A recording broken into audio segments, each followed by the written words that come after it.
વિષય વિકાર સહિત જે રહ્યા મતિના યોગ, પરિણામની વિષમતા તેને યોગ અયોગ. વિષય વિકાર સહિત જે મતિના યોગ, મતિ એટલે બુદ્ધિ, પોતાની બુદ્ધિ વિષય વિકારવાળી જો હોય, એટલે પાંચ ઇન્દ્રના વિષયોને ઝંખતી હોય તો એ બુદ્ધિ મલિન છે, નિર્મળ નથી. માટે એના માટે સત્પુરુષનો યોગ મળેલો પણ અયોગ જેવો છે. સદગુરુનો યોગ મળે પણ પાંચ ઇન્દ્રના વિષયમાં ના વિચાર રહ્યા કરે, એની ઝંખ ના રહ્યા કરે, એ વિષયો સારા લાગે, પરિણામ એટલે ભાવ વિષયી રહે, તેથી ધર્મ કરતાં અધર્મ થાય અને તેને જ્ઞાની પુરુષનો યોગ થયો હોય તે પણ નિષ્ફળ જાય.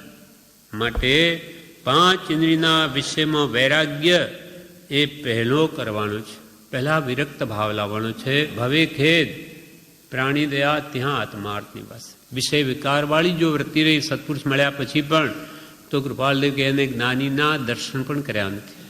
સ્પષ્ટ પ્રીતિથી સંસાર સેવા કરવાની ઈચ્છા થતી હોય તો એને જ્ઞાની પુરુષના દર્શન પણ કર્યા નથી, એને જ્ઞાની પુરુષના વચન પણ સાંભળ્યા નથી.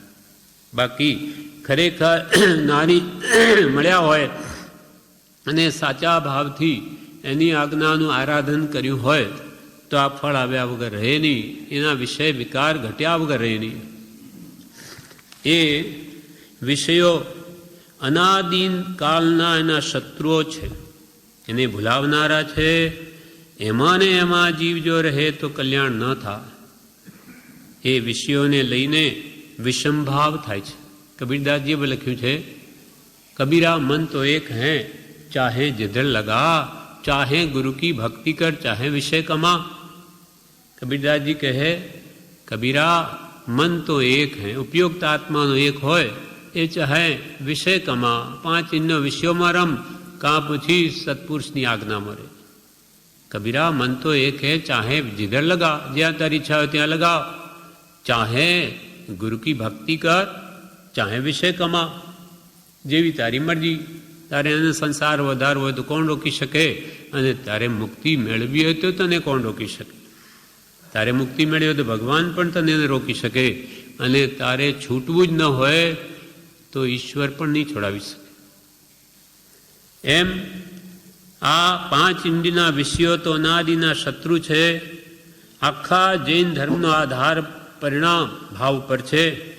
પંચ વિષયમાં રાગ દ્વેષ ન થાય, એ યોગ્યતા જેને નથી તેને યોગ મળ્યો હોય તો પણ અયોગ છે. પંચ વિષયને રાગ દ્વેષ વિરહિતતા, પંચ પ્રમાદે ન મળે મનનો ક્ષોભજો. એમાંય કહ્યું, અપૂર્વ અવસરની જેમ જેમ દશા વધે તેમ પંચ વિષયને માં રાગ દ્વેષ વિરહિતતા. પાંચ ઇન્દ્રિયના વિષયોમાં ભટકતી વૃત્તિને તો પાછી રોકવી જ પડશે, બીજો કોઈ ઉપાય જ નથી.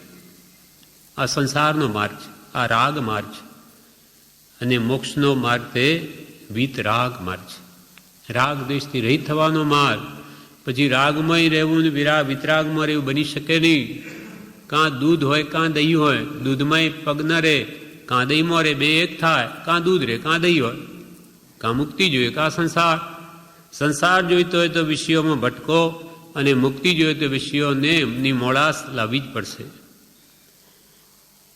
માટે વિષય વિકાર સહિત જે રહ્યા મતિના યોગ, પરિણામની એટલે ભાવોની વિષમતા તેને યોગ અયોગ. તેને જ્ઞાની પુરુષનો યોગ થયેલો પણ અયોગ, તેના માટે યોગ છે જ નહીં. આખા જૈન ધર્મનો આધાર ભાવ ઉપર છે. પંચ વિષયમાં રાગદ્વેષ ન થાય, એ યોગ્યતા જેને નથી તેને યોગ મળ્યો હોય તો પણ અયોગ છે. બ્રહ્મચારીજી વિવેચનમાં કહે કે પાંચ ઇન્દ્રિયો પ્રત્યે આસક્તિ ઘટી નથી અથવા ઘટાડવાનો ભાવ નથી, તો તેને સત્પુરુષનો યોગ મળ્યો હોય ભલે કહે, પણ એના માટે તો અયોગ છે, મળ્યા જ નથી. માટે પાંચ ઇન્દ્રિયના વિષયો શત્રુ છે તેને જીતી લેવાના છે. આખા સંસારનું મૂળ તે પાંચ ઇન્દ્રિયના વિષયો છે. રૂપ, રસ, ગંધ, સ્પર્શ વિષયોને લઈને કસાય છે. રૂપ, રંગ, સ્પર્શ, રૂપ, શબ્દ, ગંધ, સ્પર્શ,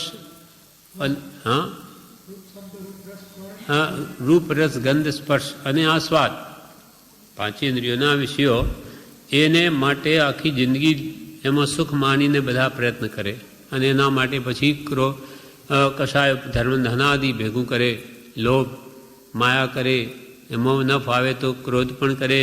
આમ ક્રોધ, માન, માયા, લોભાદિમાં આ જીવ પ્રયત્ન કર્યા જ કરે છે. કેમ? તો કે બસ આમાં સુખ છે, પૈસા મળે ને તો પાંચ ઇન્દ્રિયના વિષયો ભોગવી શકાય, એટલે એના માટે આખું જીવન બરબાદ કરે. એટલે મુખ્ય વિષય છે. એટલા માટે વૈરાગ્ય ઉપશમ કેમ કહ્યું? એના વગર આત્મ ન થાય, આત્મજ્ઞાન. પાંચ ઇન્દ્રિયના વિષયો પ્રત્યે વૈરાગ્ય અને કશાયો શમે તે ઉપશમ. એ વૈરાગ્ય ઉપશમ ન હોય તો આત્મજ્ઞાન કોઈ કાળે નહીં થાય. એટલે આત્મસિદ્ધિમાં કહ્યું ત્યાગ વિરાગ ન ચિત્તમાં તો થાય ન તેને જ્ઞાન. એટલે પંચ વિષયમાં રાગદ્વેષ ન થાય એ યોગ્યતા જેને નથી તેને સત્પુરુષનો યોગ મળ્યો હોય તો પણ અયોગ છે. પાંચે ઇન્દ્રિયોના વિષયો જીવના શત્રુ છે. ખરેખર શત્રુ આ છે, અંતરંગ શત્રુ. બહારના શત્રુ તો કંઈ આપણને બહુ તો મારી નાખે, માનો એક ભાવ બગડે, ભાવ ન બગડે, આ આપણા ભાવ બગાડે અને સંસાર વધારી દે. એટલે ખરા શત્રુ આપણા પાંચ ઇન્દ્રિયના વિષયો છે.